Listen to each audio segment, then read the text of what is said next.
Okay, Assalamualaikum warahmatullahi wabarakatuh, and very good evening to all the audience and panelists. It is a beautiful day to discuss about our topic in Islamic finance entitled Ar-Rahnu. In this online discussion, we will discuss about the concept, pillars and questions, modus operandi, title-related issues, and product examples from Islamic financial institutions. Alright, without wasting any time, let's start with first panelist. Okay, Assalamualaikum warahmatullahi wabarakatuh. Okay, my name is Nur Alia Fatini binti Suhardi. Okay, my membership number is THU 2019 2320. Okay, so I will start about concept of Ar-Rahnu. Okay. Islamic pawn shop is not new in the Malaysian market, and it has been 20 years since it was first introduced by the Terengganu state government, known as Muassasah Gedayan Islam Terengganu. Came in 23 January 1992. The main objective was to help poor people to get short-term funds by pawning goods as collateral, or in Islam it is called rahnu. This concept also refers to various terms such as mortgage, pledge, charge, and even collateral. The same concept has also been adopted in today's Islamic financial industry. Okay, before we further contemplate on the application of rahnu in the industry, it is best for us to know the Islamic view of rahnu. Okay, theoretically, rahnu is a contract that makes something as a guarantee to the completion of settlement of a debt. Usually, the collateral is asked by the creditor to the debtor during the commencement of the contract to avoid default from the debtor of not paying the debt. The legality of concept of rahnu has been mentioned in the Quran in Al-Baqarah, and if you are on a journey and cannot find strike, then a security deposit should be taken. This verse validates the permissibility to secure a loan or financing with a collateral in Islam. This has also been supported by the practice of the Prophet from a hadith by Aisha. Rasulullah bought food on credit from a Jew and give it still amount has a collateral toward the seller. Sahih Al-Baqarah. Thank you.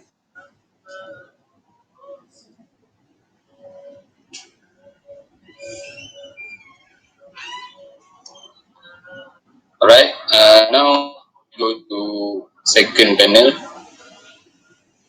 Okay, Bismillahirrahmanirrahim. Assalamualaikum. My name is Nur Azizah Husna binti Azman. My matric number is 20192431A. I will talk about the pillars and the condition of Ar-Rahnu. The majority of the Islamic jurists agree that there are four pillars in Rahnu concept. First of all is Siga, which means the offer and acceptance. Next is Rahin and Mutahin, which mean the parties in the Rahnu contract. Muntahin is the person who provides the collateral, while Rahin is the person who receives the collateral. In addition, Marhun is also a pillar of Ar-Rahnu. Marhun is the collateral asset or the pledged asset.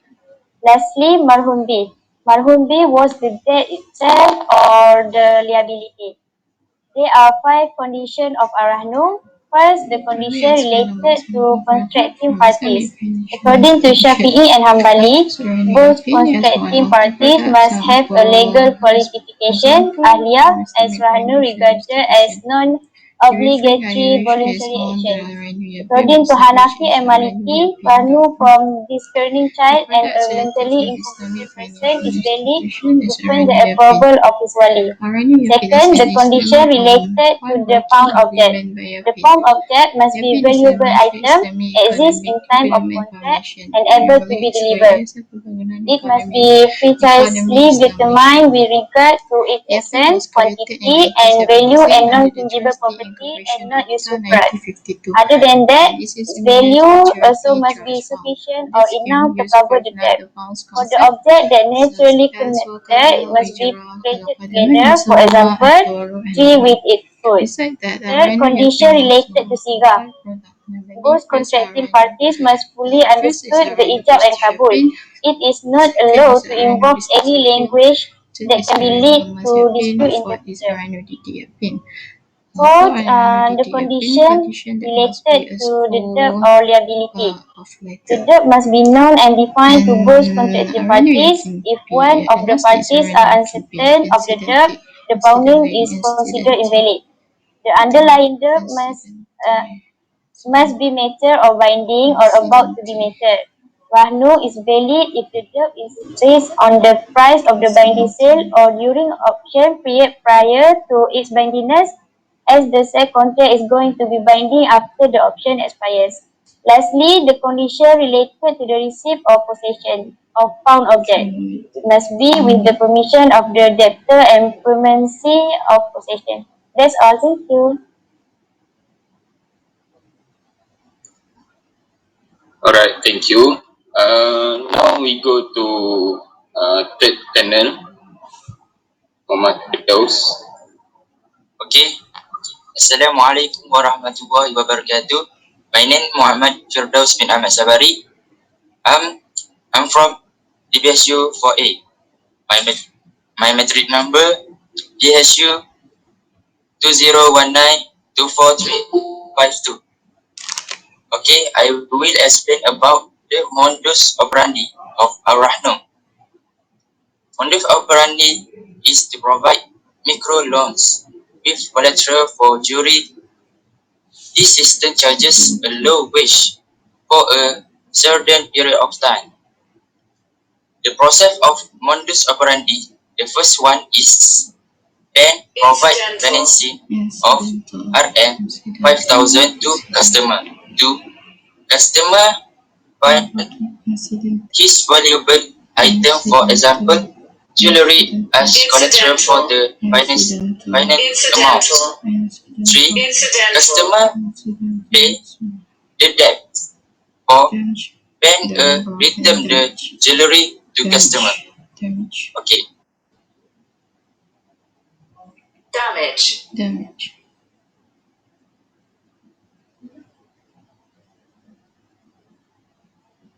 Okay, next. Okay, thank you. Dr. Firdaus. Okay, next is fourth panel, which is me. So now I want to explain about issues related with Ar-Rahnu. Alright.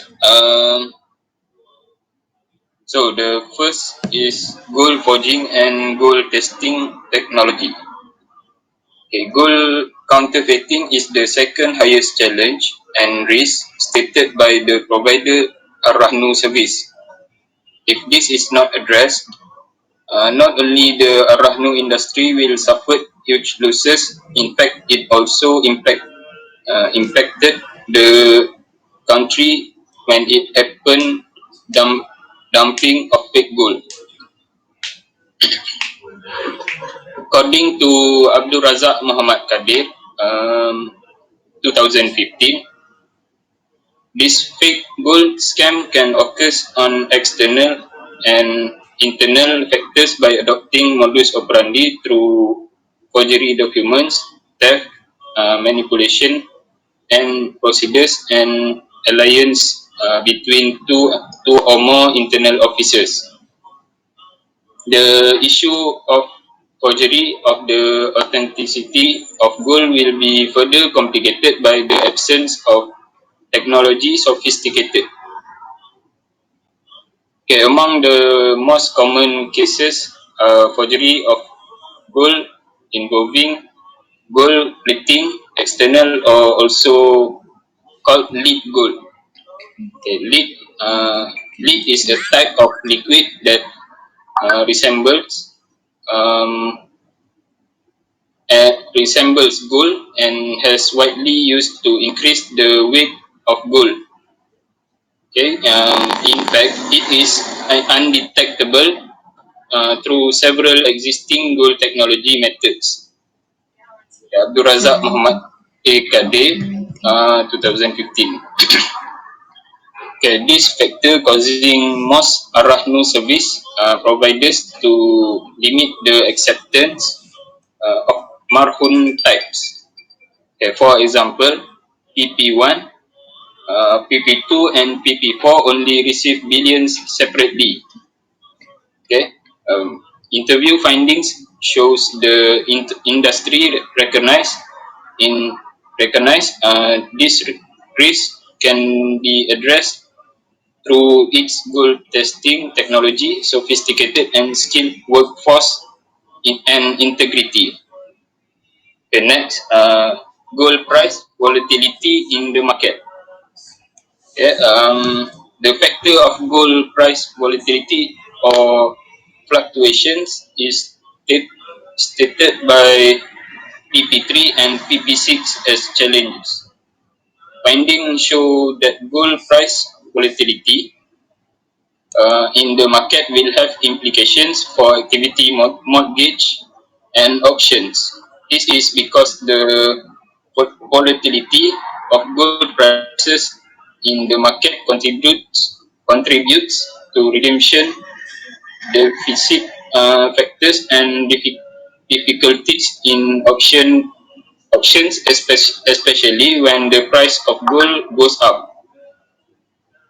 Um, Here will risk increasing the amount of non-performing loans or non-performing loans. Here further complicating the Arahnu industry to ensure smooth operation to control the amount of capital liquidity at a satisfactory level while being able to provide services best to its customer.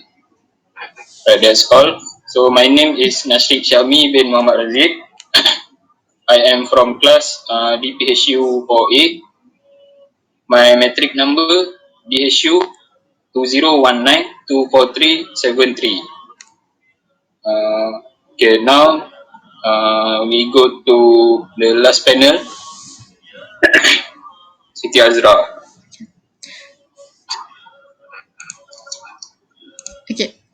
Okay, Assalamualaikum warahmatullahi wabarakatuh. Bismillahirrahmanirrahim. My name is Siti Azra binti Dahari. I from DPHU 4A and my number metric is DHU 2019-24325.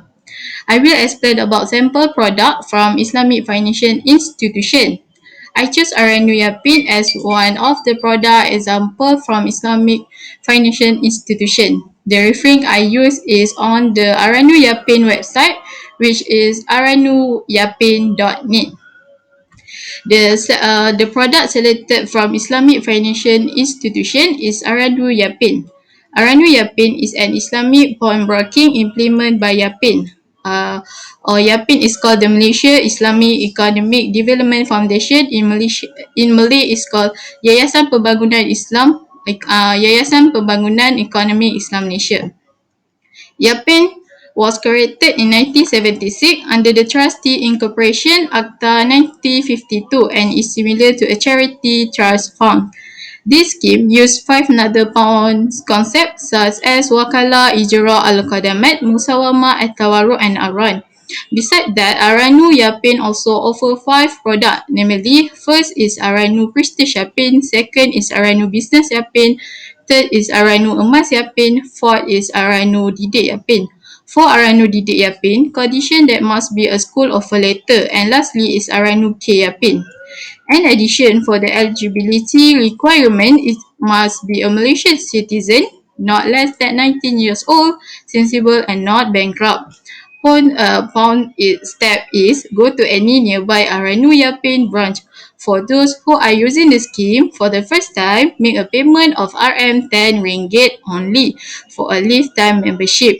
Next, bring the gold or jewelry made of gold. You went to pawn as well as my card. For the loan tenures range, the basic range or maturity period is for 6 months. It can be extended for 2 months only, and if it exceeds 10 months, the pounds goods will be auctioned off. At Aranu, no incidental or interest charge apply, but the borrowers only has to pay the keeping fee. Keeping fee is subject to the product offer from RM95 sen to RM1 ringgit for every RM100 worth of gold. Damage or broken jewelry for the pawn is also accepted. Okay, next, the pawn process or the modus operandi is new item will be tested to assess their quality or price. New item will be weighed to find out the weight of the item. Okay, for Ranu Prestige, the loan will be give 95% for first time pawn or 70% for the second time of the jewelry. Meaning, if the borrower pawns the jewelry the first time, we get 95% loan. Will for the second, it will increase by 5% only. Need to fill in the required document. Its payment process time is carried out in 15 minutes.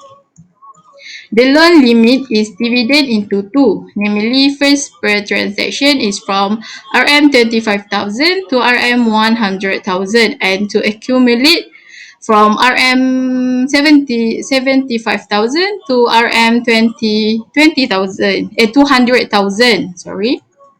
And lastly, among the advantage of Aranu Yapin over conventional implement, first, for Aranu Yapin, Sharia comply, the supplies money is not returned, jewelry kept safe.